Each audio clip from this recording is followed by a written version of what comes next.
బంగారం ధరలకు రెక్కలు రావడంతో పసిడి పరుగులు తీస్తోంది.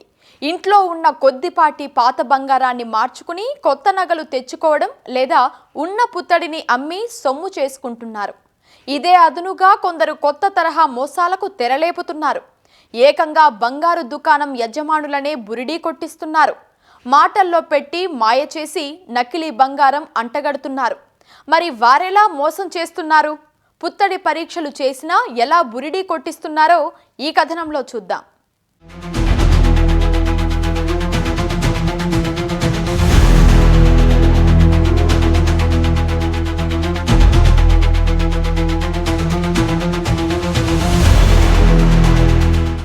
పాత బంగారం మార్చి కొత్త నగలు చేయించుకోవాలంటూ వారు బంగారం దుకాణంలోకి అడుగుపెట్టారు. కొత్త మోడల్స్ ఏమేమి ఉన్నాయో చూపించాలంటూ దుకాణ యజమానిని మాటల్లో దింపారు. తమ వద్ద ఉన్న బంగారానికి ఎంత డబ్బులు వస్తాయంటూ ఆరా తీశారు. ఆ మాట ఈ మాట కలిపి దుకాణం యజమాని నమ్మకాన్ని చూరగొన్నారు. మంచి బేరం దొరికిందని యజమాని సైతం సంబరపడ్డాడు. వాళ్ళ దగ్గర ఉన్న బంగారం నాణ్యమైనదో కాదో కూడా పరీక్షలు చేయించాడు. అయినా చివరికి బోల్తా పడ్డాడు. దుకాణ యజమానిని మాటల్లో దింపి ఆ కిలేడీలు నకిలీ బంగారం ఎలా అంటగట్టారు?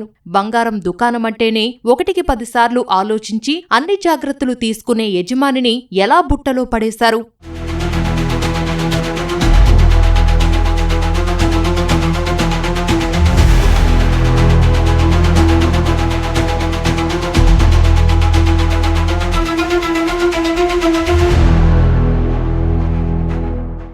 హైదరాబాద్ జూబ్లీహిల్స్ లోని ఓ బంగారం దుకాణానికి తమిళనాడుకు చెందిన బోయ రాధ, ధనరాము, నాగసూరి వచ్చారు. బంగారం దుకాణంలో నగలు పరిశీలించి బంగారం కొనుగోలు చేయడానికి వచ్చినట్లు యజమానిని నమ్మించారు. అయితే తమ వద్ద పాత నగలు ఉన్నాయని వాటిని మార్చుకొని కొత్త నగలు ఇవ్వాలని కోరారు. దీనికి దుకాణం యజమాని సరేనన్నాడు. వారి వద్ద ఉన్న బంగారం ఆభరణాలు తీసి యజమాని చేతికి ఇచ్చారు. వాళ్ళు తీసుకొచ్చిన నగలు సరైనవో కాదో పరీక్షించడానికి వారిని తీసుకొని వేరే దుకాణం వద్దకు వెళ్లాడు.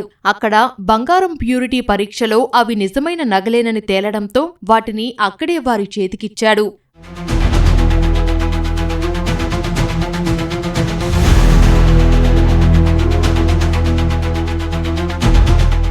బంగారం ఒరిజినలేనని తేలడంతో యజమాని తన దుకాణంలో కొత్త నగలు వారికి చూపించాడు. వాళ్ళు 7 తులాల కొత్త బంగారు ఆభరణాలు తీసుకుని తమ వద్ద ఉన్న 10 తులాల బంగారం దుకాణం యజమానికి అప్పగించారు. అన్ని లెక్కలు చూసి కొత్త బంగారంతో పాటు కొంత నగదు సైతం వారికి ఇచ్చి దుకాణం యజమాని వారిని అక్కడి నుంచి పంపించేశాడు. తీరా వారు వెళ్లిన తర్వాత చూసుకుంటే 10 తులాల బంగారం నకిలీతని తేలి లబోదిబోమన్నాడు.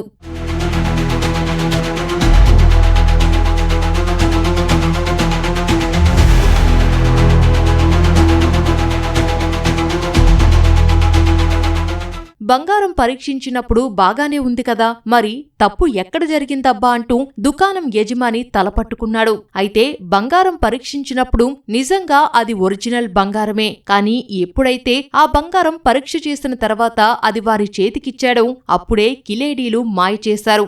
అసలు బంగారాన్ని బ్యాగులో పెట్టుకుని అచ్చం అలాగే ఉన్న నకిలీ బంగారాన్ని దుకాణ యజమానికి అంటగట్టారు. మోసపోయారని గ్రహించిన బంగారం దుకాణ యజమాని పోలీసులను ఆశ్రయించగా సీసీ ఫుటేజీ ఆధారంగా 3 నిందితులను పట్టుకున్నారు.